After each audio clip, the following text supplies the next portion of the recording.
Hello everyone, thanks for tuning in to today's fourth and final video. Going to have a look at the weather for the next 10 to 14 days for today's final video. So day 10 will take us around 26th of April. We'll be able to extend out beyond that. We extend GFS and ECM ensembles.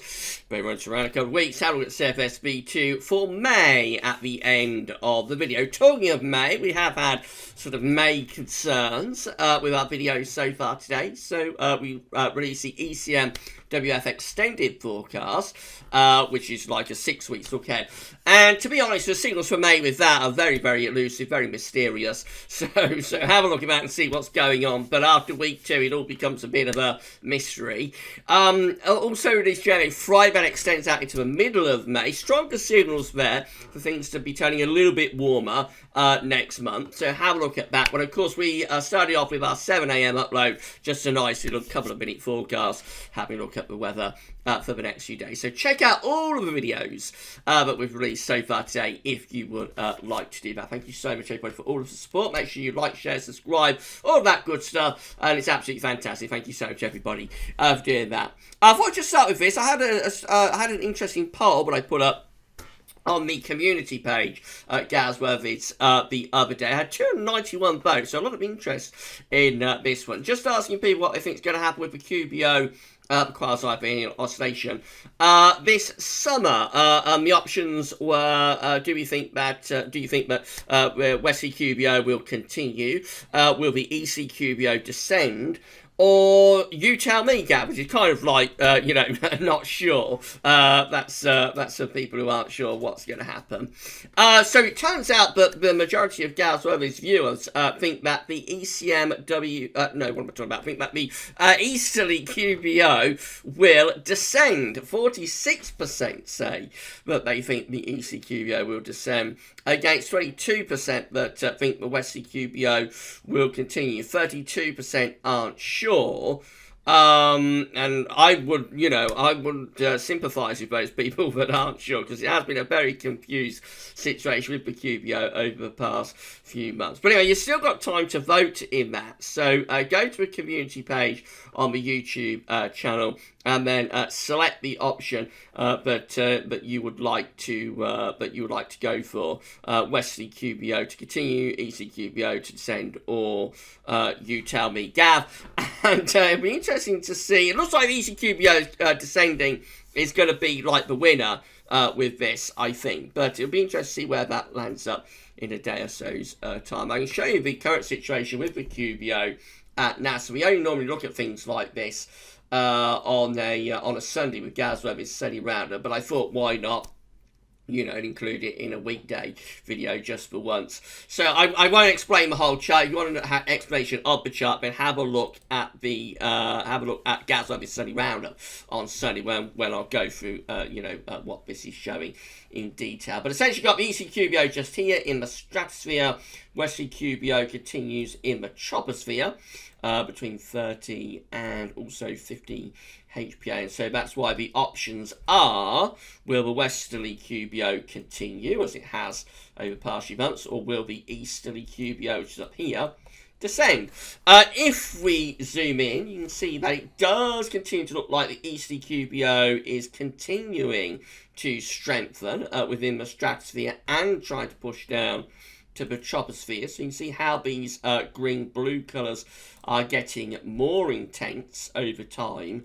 And if we sort of draw a line, a curved line, you can see that we are appearing anyway to be trying to push that Easterly QBO further and further down into the troposphere. Remember, this is where the troposphere begins at 30 HPA, just there, this dash line. Whoops, that's gone wonky, this dash line, but we have just here, that's where the troposphere begins. So yeah, it does look as though we're trying to push this EC QBO down and strengthen it at the same time.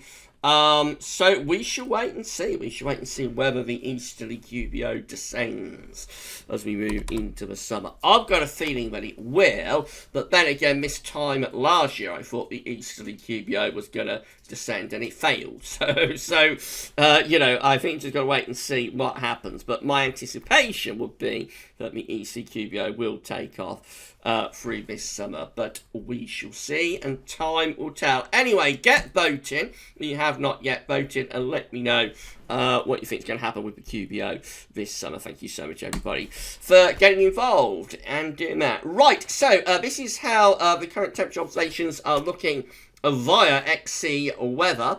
It's another pretty cool day out there across many parts of the country. This is from 12:08, and got just 6 degrees here. Very cool at Tour Western Aerodrome, and also at Cranfield, and also down here at High Wycombe.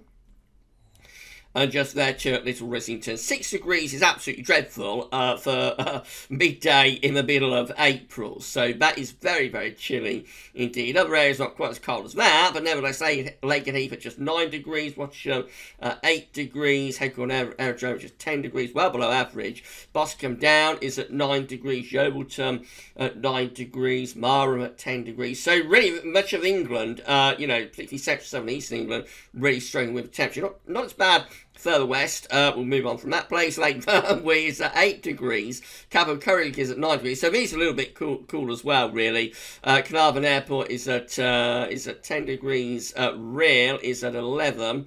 Going further north, Blackpool is at 10. We've got Newcastle at 11. We've got Estelmuir at 10. Into Scotland, Strathallan is at 11. Abbeymoor's a little bit better, 13 degrees there. And Kinloss, and also Lossiemouth. Whoops, we're just refreshing, I think, actually. So Kinloss is at 14 degrees. Inverness at 14, Lossiemouth at 14. So on the Moray Firth, it looks as though things are quite a bit warmer there. Well, I'll say warmer, but it's close to average anyway. Getting to around 14 degrees. That's about average, I would have thought, for the middle of April. So the highest temperatures are the further north you go, around eastern Scotland on the Moray Firth. But otherwise, it's pretty cool out there. 12 degrees at Belfast, down southwest in Cunningham, just 9 degrees. So particularly for southern, east and southeast parts of the country, it is cool again. Quite a lot of cloud. I think some of that will break up this afternoon, so hopefully if the sun comes out, temperatures will lift up a little bit. The highest temperatures are somewhat unusually, but not unheard of course, by any means, are up in the north. The CET is continuing to fall. So CET currently standing at 5.6 degrees. That's an anomaly of 1.3 degrees below the 61 to 1990 average. Very cool first half to April now. That is provisional to the 15th, so up to the middle of the month. That may fall a little bit more if temperatures don't pick up today in the CET region. That could be at 5.5 tomorrow. Very, very chilly. So yeah, it's a cool first half to April. We have been hoping and thinking that temperatures are going to become more spring-like next week. It looks like it's going to be a struggle now, I have to say, to lift the temperatures up. I'll go through the data with you in a moment, but I think the models are backing off the idea that we had over the past couple of days that spring will spring. Next week. It looks like temperatures could stay quite subdued. Now, these are the GFS upper air temperature and precipitation ensembles the next couple of weeks. I'm looking at Edinburgh today. So the red line is the 30-year upper air temperature average for Edinburgh. We're starting off below average at the moment. They are going to tick up a little bit by the beginning of next week, but then you see falling away again through the middle and second half of next week. As we go into the closing days of April, there is a little bit of a warming trend for a few days there, around the 24th to the 26th. Possibly then a bit of a drop in the temperature, though, for the final days of the month into the beginning of May. You can see how the white line, if the ensemble mean, sort of lifts up for a couple of days around the 25th. 24th, 25th, but then it sort of slips back again. There's a lot of scatter in there as well, so it's by no means guaranteed that we're going to warm things up. Certainly not for more than a day or two next week, to be honest. I mean, we've got all these ensemble members down here, but actually quite cold. They are offset to some degree by these warmer ensemble members. But yeah, the signals have sort of weakened, I think, on getting a protracted spell of spring weather before the end of April. So I'm anticipating it's going to probably finish up as quite a consistently cold and average month, to be honest. I think we are going to come in below average now with the temperature for this April. Precipitation-wise, again, we see a lot of dry weather initially. Could be some showery weather early to middle next week, then dry for a few days, and then as come to the end of April, beginning of May, possibly turning a bit more unsettled then. But of course, that's very extended range. And what could happen with this month, just go back to the CT, what could happen with this month, certainly from a CT perspective, is that we might finish up under March, which came out at 7.2. So we could finish up under that, actually, based on what we're seeing with today's data. We may struggle to get out of the sixes, so it'll be interesting to see where we do finish up. I think probably we'll tip this up into the sixes, but probably only below sixes, probably somewhere between around 6.0 to 6.5 is where I would guess we're likely to end up with this April. But we'll see. You know, it's still got a little while to go for another couple of weeks. But certainly it looks like temperatures are struggling now to sustain anything warmer next week. Temperature anomalies from the 16th to 24th of April are going to be below average, not just in the UK, but through most parts of Europe. We've been saying this over and over again over the past few days. Precipitation anomalies from the 16th to 24th of April are going to be drier than average, so quite a cool, chilly, but relatively dry week coming up. Latest info map from earthnorthschool.net shows that the milder southerly southwesterlies continue to be just out to our west. They're sort of lurking to the west of Ireland, struggling to get into the country, however. Right, so this is how the UK Met is looking for Monday. So high pressure dominates over Scandinavia on Monday, drawing in a little bit of an easterly wind. That will be less cold than we've had over recent days, so we will probably see a reduction in the night frost.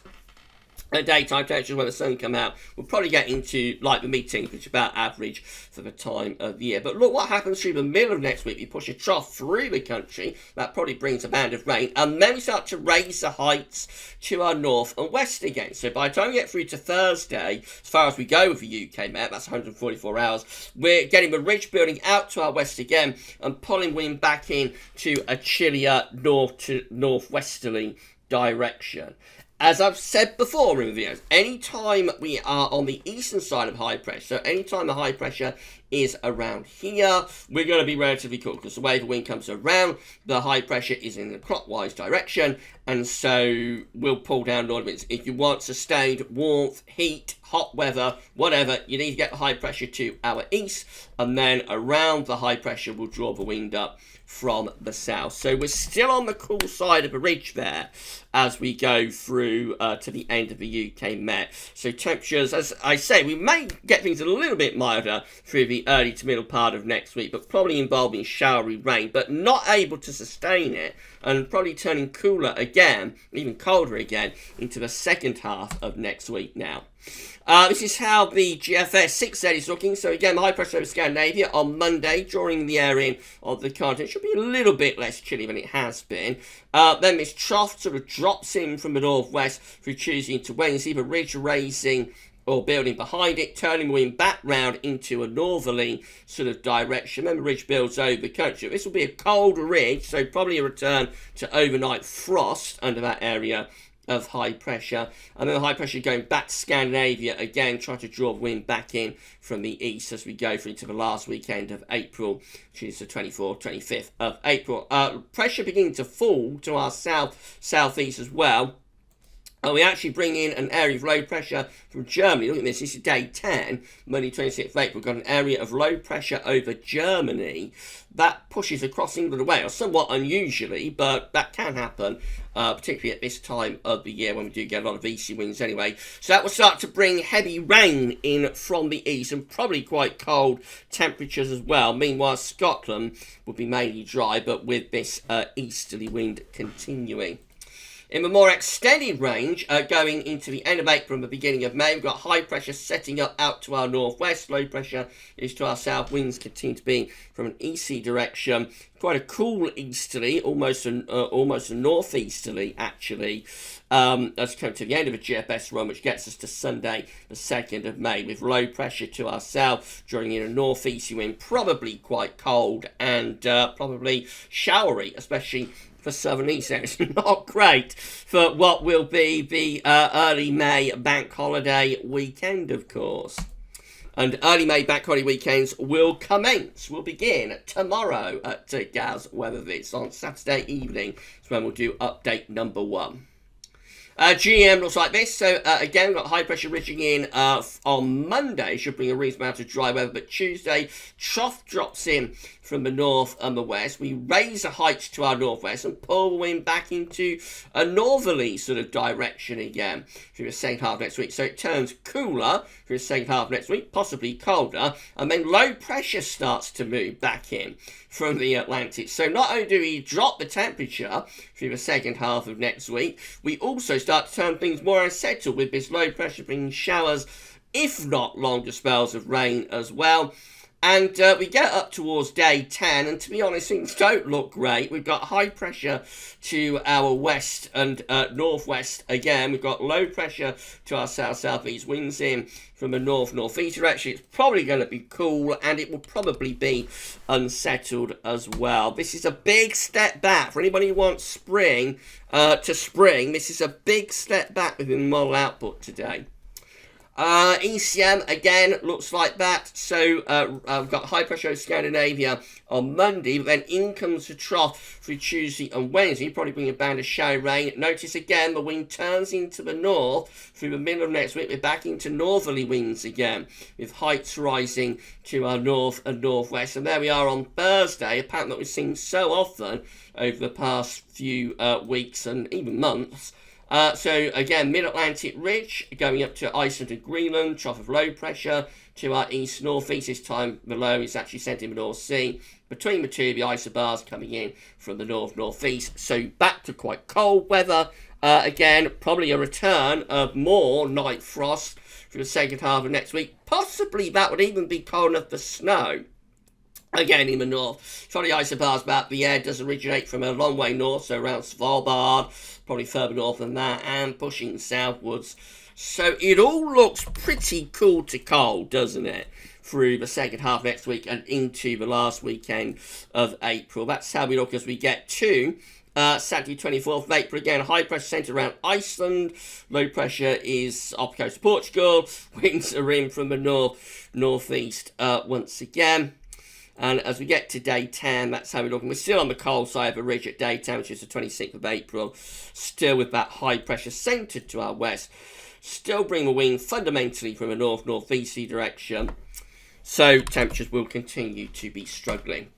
This is a precipitation type forecast based on that ECM run from Tometeo.com. So most of the rain initially is in the north and west, but early next week we will push that trough through the country, which will bring some showery rain with it, especially around Tuesday, and then that clears away on Wednesday. We get wind back into the north. On Wednesday, notice showers turning wintry again for eastern Scotland and northeast England through the middle part of next week. This low pressure always threatening more persistent rain on the east coast as well, interestingly, so we need to keep an eye on that sort of thing that can bring a soaking to the east coast, but generally ECM keeps that wet weather in the North Sea. Just rather cool and showery really through the second half next week. A return of overnight frost too. Always suggestion that these showers could be wintry in the north as well. When we get to day 10 and still with a hint of showers in the east, really still keeping wind in from the north to northeast. These are the options on the table within the ECM ensembles today for day 10, which gets us to the 26th of April. 22 members of the ECM ensembles, including the control and the operational run. Operational run, as we've just been looking at, have high pressure to our north-northwest, low pressure to our east, and winds coming in from quite a cool north or northeast direction. This is from the Icelandic Met Office, by the way, don't think I mentioned that. 16 members of the ECM ensembles with high pressure centred around Greenland, low pressure underneath it. So that's kind of similar to what the GM is doing. So not only cool, bringing the wind from a north-easterly direction, but also unsettled with bring wet weather in from the Atlantic. And 13 just here, probably the most settled, but even these have the high pressure to our north. And winds, yes, they're in from an easterly direction. In 2 weeks' time, this is the option that we've got. This gets us to the beginning of May, into the bank holiday weekend. So this is the 1st of May.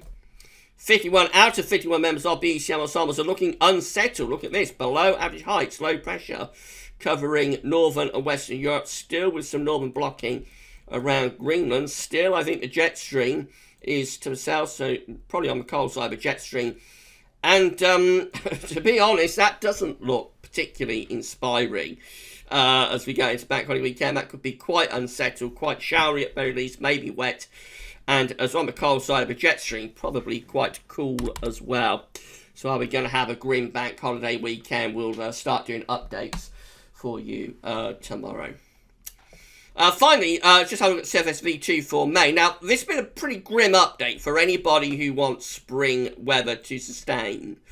But this looks a little bit more promising from the CFS. So if you want some warm weather in May, this looks a little bit better. Above average height centered over and to the east of the country. Come over here across Scandinavia, averaging down in Central Europe. Trough is in the Atlantic, and this will pull up the wind from like a southerly southeast direction. So this will bring warmer weather, if that is right. The temperature anomaly is above average, going for a milder than average May, a warmer than average May is predicted there. Actually, really a very warm month is indicated for much of northern Europe. And precipitation is no particular signal, but of course with the ridge sitting over to the east country, you expect a relatively dryish sort of month, albeit maybe a hint of thunder with that trough in the Atlantic, but probably a relatively dryish month and quite warm. So the CFS, and this is true of like the JMA as well, we discussed this in JMA Friday, wants to bring us a sustained spell of spring weather, but these shorter range models are looking a bit grim, I have to say, for the next week or two. And struggling to sustain anything mild or spring-like beyond a day or two, and then back into those northerlies again through the second half next week, and then maybe even turning unsettled for the bank holiday weekend as well as being cool. Not great. We'll keep an eye on what's happening with the developments for you, of course. If you enjoyed this video, please can you smash the like button. Make sure you subscribe to our channel for future weather content. If you do that, tell friends, family, everybody else to subscribe. Thank you so much, everybody, for doing this at GavsWeatherVids, and drop a comment and let us know what you think about this and all of our videos. Thank you so much for doing that. Right, so that's it for today's vids. Tomorrow, we'll start off with our 7 AM upload, of course. We'll have weekend forecast. We'll have a 10 to 14 day, and tomorrow evening, we will begin the countdown to the bank holiday weekend. So keep checking back to all of the videos tomorrow. On Sunday, we'll have a summer update for you. Have GavsWeatherVids Sunny Roundup, looking a little bit more in depth at what's happening with the QBO, amongst other things. I'll be live streaming from 6 o'clock in the evening. Again, as it's a Sunday live stream, focus will be very much on the longer range. And I think we'll look at Patient Climate Centre for the summer, and maybe even, for the first time with a model, with a long-range model, maybe even winter 21-22, and that'll be coming up on Sunday evening from 6 o'clock. For today's video, so that's all for now, and thanks for watching.